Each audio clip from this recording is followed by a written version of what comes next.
एक समय की बात है। एक गांव में रहता था एक व्यापारी जगन नामक। उसके पास थे 2 गधे जिनका वो भार उठाने के लिए अपने व्यापार में उपयोग करता था। दोनों गधों में से एक गधा था जिसको हमेशा भूख लगी होती है। ये गधा बहुत सारा भार उठाता था, परंतु उतना ज्यादा खाता भी था।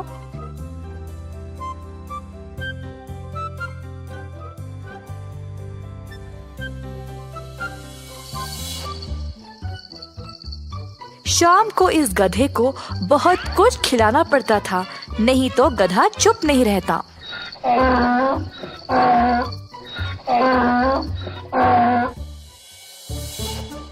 उसी गांव में मनीष नामक एक और व्यापारी था जिसके पास भी था एक गधा, परंतु मनीष का गधा उतना भार नहीं उठाता।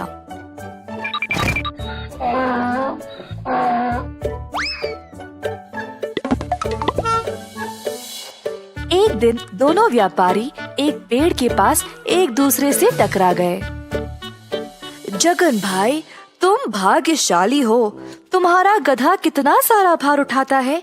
मेरे वाले को देखो, किसी काम के लायक नहीं है, ज्यादा भार उठाता ही नहीं। अरे मनीष भाई, हाँ ये बहुत भार उठाता है, परंतु इसको हमेशा भूख लगी रहती है। मेरे आधे से ज्यादा पैसे इसके खाने पीने में ही जाता है। दोनों ने कुछ समय तक बातचीत की और फिर अपने अपने रास्ते चले गए।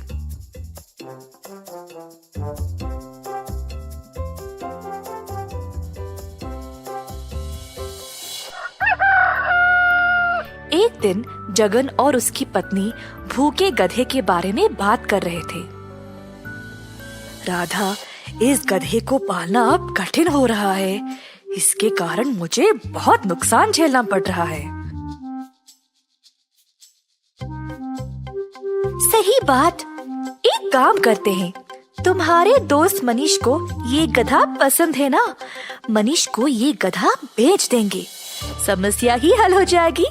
क्या बोलते हो जी?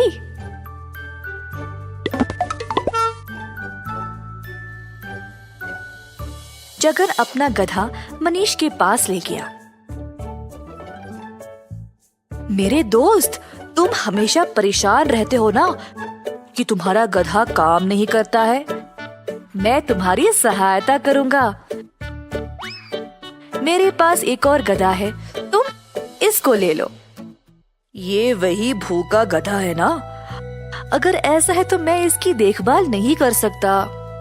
अरे नहीं नहीं, ये दूसरा है। ये देखो, इसके सिर पर ये वाला निशान भी है।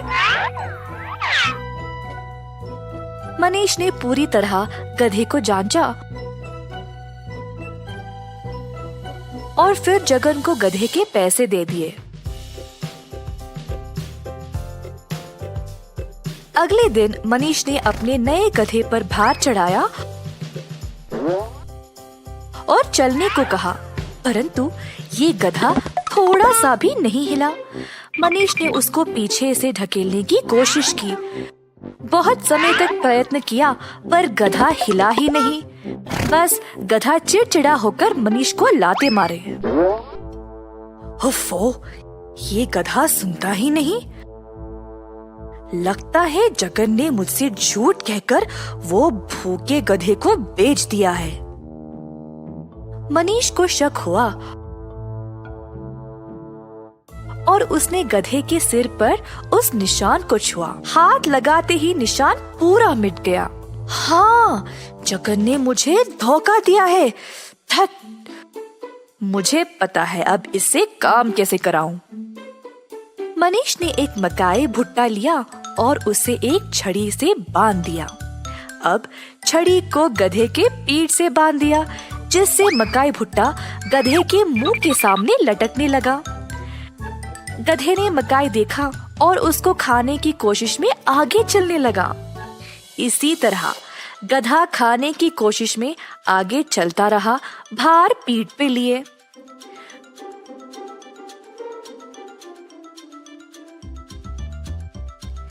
कुछ दिनों में ही अपनी बुद्धिमानी से मनीष ने खूब धन कमाया और समाज में बड़ा नाम।